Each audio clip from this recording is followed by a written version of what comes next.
Apa sebabnya Ustadz kalau saya menengok salib menggigil hati saya, setan? Apa sebabnya? Kata ibu itu mirip macam ini.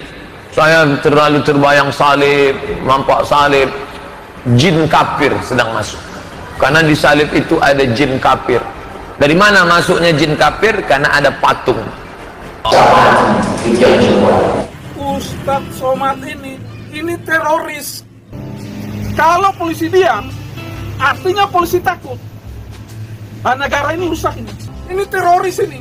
Segera proses dan ditangkap. Tangkap ini Ustadz. Segera tangkap. Kalau Kapolri tidak bisa tangkap Ustadz Somad, saya tegaskan. Kalau tidak kami bergerak dari seluruh penjuru NKRI ini. Karena negara ini adalah negara hukum. Kalau negara polisi takut, negara ini kita mau harap siapa lagi? Dan tidak ada alasan polisi takut kepada ustadz yang model begini. Ini kecoa ini. Borgol dia kalau bisa digantung, kalau bisa diikat. Borgol dia kalau bisa digantung, kalau bisa diikat.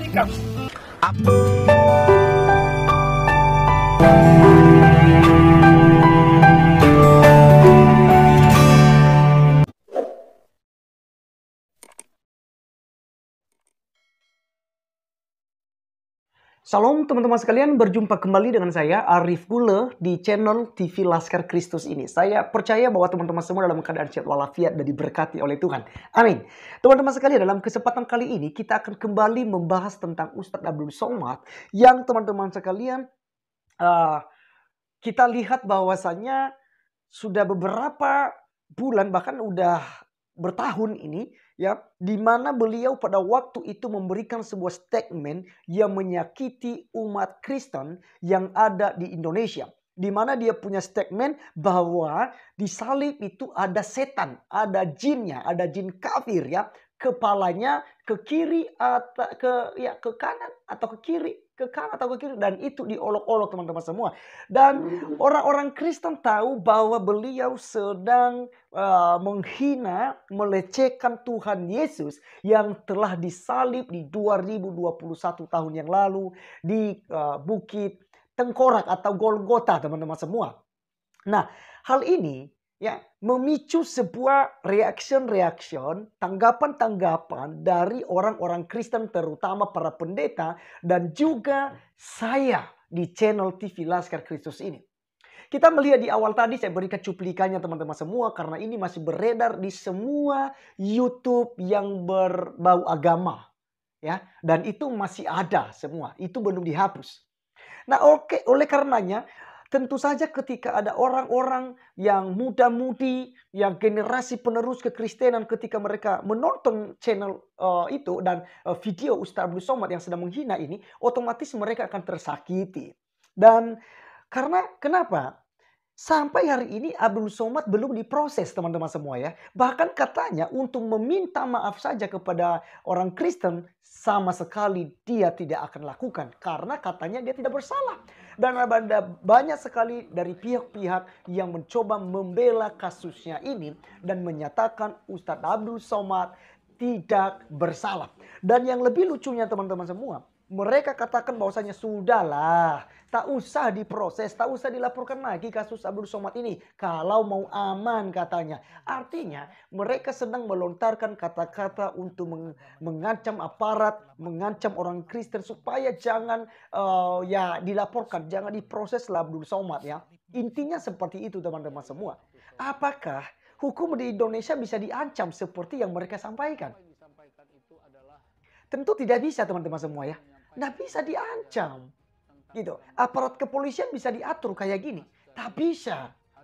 Tapi kalau kita bilang tidak bisa juga, tapi nyatanya teman-teman semua ini sudah bertahun ya, sudah bertahun-tahun hal ini tidak ditanggapi juga. Abdul Somad tidak diproses, bahkan memakan korban loh, memakan korban yang mencoba memberikan perbandingan bahwa di salib itu tidak ada jin, tetapi ya minta maaf, Bapak Muhammad KC membacakan ayat Al-Quran yang menjelaskan tentang jin ya, yang dekat dengan Nabi Muhammad mengenai ayat itu.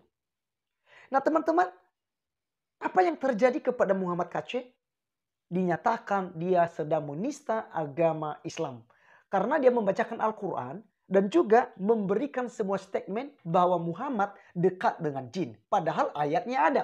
Sementara kalau kita bandingkan saat ini teman-teman semua, apa yang dikatakan oleh Abdul Somad bahwa disalib, ini salib loh ya. Dia tidak bicara patung. Gitu. Tapi disalib. Kepalanya di kiri atau di kanan gitu ya. Dan seluruh umat ketawa dengan itu. Ada jin, ada setan katanya. Jin kafir, bayangkan teman-teman semua. Tapi tidak diproses, walaupun itu tidak berdasar. Bahkan Muhammad KC bilang di hadis, di Al-Quran, di Injil, di Taurat, di Jabur itu tidak ada ayatnya yang menjelaskan apa yang disampaikan oleh Abdul Somad. Otomatis ini adalah ungkapan ya pribadinya Abdul Somad. Walaupun nanti dia bikin klarifikasi, ya kan di patung itu kan tidak boleh itu. Kalau ada orang yang diruqyah, ya yang kerasukan setan itu tidak boleh ada patung. Karena di patung itu ada setan. Nah ini bukan masalah patung yang dibicarakannya. Tapi di salib ada jin. Gitu ya. Jadi supaya jelasnya teman-teman semua, nanti dipikir ngada-ngada. Ya, mari kita ulas kembali, mari kita tonton kembali cuplikan ketika dia berkata bahwa di salib itu ada jin. Oke, mari kita lihat videonya yang ada berikut ini. Apa sebabnya Ustadz kalau saya menengok salib menggigil hati saya, setan?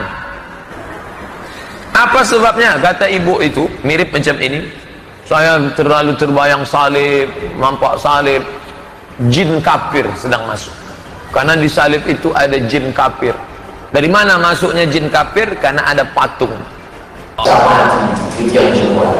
Ya teman-teman sekalian, bagaimana dengan cuplikan video ini? Sangat jelas ya. Ada seorang ibu yang bertanya kepadanya, kenapa Ustadz kalau saya melihat salib, terbayang-bayang salib itu hati saya menggigil. Langsung dia katakan teman-teman semua, setan. Karena di salib itu ada setan katanya. Ya, dari mana maksudnya setan? Karena ada patung salib. Jadi sangat jelas di situ. Dan berikut dia katakan bahwa apakah kepalanya di kiri atau di kanan gitu ya.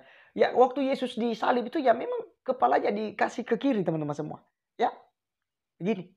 Jadi ini sebenarnya dia sedang mengolok-olok iman kekristenan. Nah begitu Muhammad KC merespek hal ini. Ya, meresponi dan memberikan klarifikasi atau jawaban pembelaan iman terhadap apa yang disampaikan oleh Abdul Somad. Ini justru Muhammad KC ditangkap. Dan yang main hakim sendiri dalam penjara dia disiksa sampai dikasih makan tai oleh polisi pembela Allah. Ya, dia tidak sadar diri, dia masih mengaku sebagai jenderal. Seorang jenderal kok ini makan uang negara kok, ya, bela koruptor. Gitu. Ya.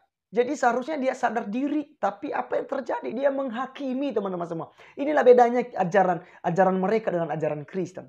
Ajaran Kristen, kita tidak diizinkan oleh Tuhan untuk menghakimi. Karena menghakimi itu adalah haknya Tuhan.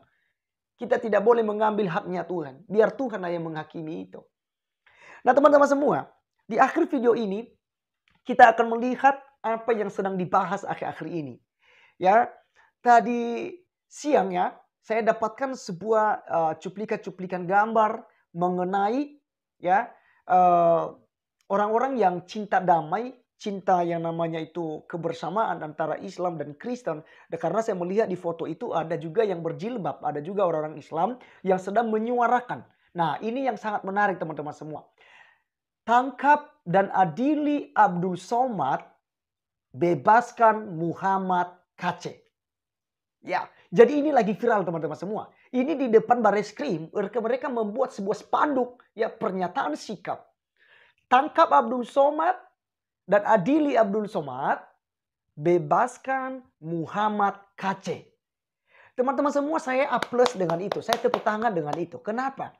Karena ternyata ada banyak orang yang sudah mulai tahu. Dan saya percaya ini semua karena berkat teman-teman semua yang para YouTuber dan juga para netizen khususnya orang-orang Kristen yang sudi, yang bersedia untuk ya meng-share video-video yang menyatakan tentang keadilan, menyatakan tentang pembelaan iman sehingga ya banyak orang menjadi tahu ya, menjadi sadar, ternyata memang dalangnya ini adalah Abdul Somad. Kenapa Muhammad KC sampai membahas hal itu? Berarti ini dari pernyataan Abdul Somad. Oke? Jadi teman-teman semua, saya harap kita akan mendoakan hal ini agar apa yang diperjuangkan oleh orang-orang yang cinta damai, ya seandainya saya di Jakarta teman-teman, saya pasti akan ikut aksi ini untuk menyuarakan keadilan ini. Artinya harus imbang dong, gitu ya. Kenapa sampai Muhammad KC membahas tentang jin, ya? Karena Abdul Somad yang duluan memfitnah, menghina, menistakan kekristenan. Kalau Muhammad KC, menurut hemat saya, kalau dikaitkan dengan undang-undang ITE, itu Muhammad KC tidak termasuk di dalamnya. Karena apa yang disampaikan oleh Muhammad KC ada data. Dia bicara berdasarkan data. Abdul Somad datanya mana? Cari di Al-Quran, di Alkitab, ya, di kitab-kitab Injil, Zabur, Taurat, ya, atau kitab manapun. Coba dicari bahwa kalau ada yang menerangkan di salib itu ada jin, gitu ya. Sama sekali tidak ada ayatnya. Oleh karenanya, siapa yang salah di sini? Abdul Somad atau Muhammad KC? Oleh karenanya, mari kita serahkan kepada penegak hukum. Kita doakan kiranya Kapolri ya diberikan hikmat, marifat oleh Tuhan sehingga dia akan melaksanakan namanya keadilan. Ya, dan kasus ini akan selesai. Ya, buat dari saya sebagai tokoh agama, saya sampaikan kepada pihak kepolisian, aparat penegak hukum, jangan takut dengan ancaman-ancaman yang disampaikan oleh orang-orang yang menurut saya itu hanya ikut-ikutan ya. Ikut-ikutan karena mereka sudah didoktrin, sudah dihasut. Sehingga ya begitu dibilang ayo demo, mereka ikut semua demo gitu. Jadi tidak perlu takut dengan itu. Kita harus ya menegakkan keadilan menurut Pancasila. Ya. Poin kelima, keadilan sosial bagi seluruh rakyat Indonesia. Jadi jangan ada diskriminasi terhadap orang-orang Kristen. Saya harap hal ini ya, dan saya percaya hal itu, bahwa pihak kepolisian pasti gentleman dalam menangani kasus ini. Oleh karenanya teman-teman, terima kasih atas support teman-teman dan kiranya kita dapat bertemu di video saya yang berikutnya. Tuhan Yesus memberkati kita semua. Salam.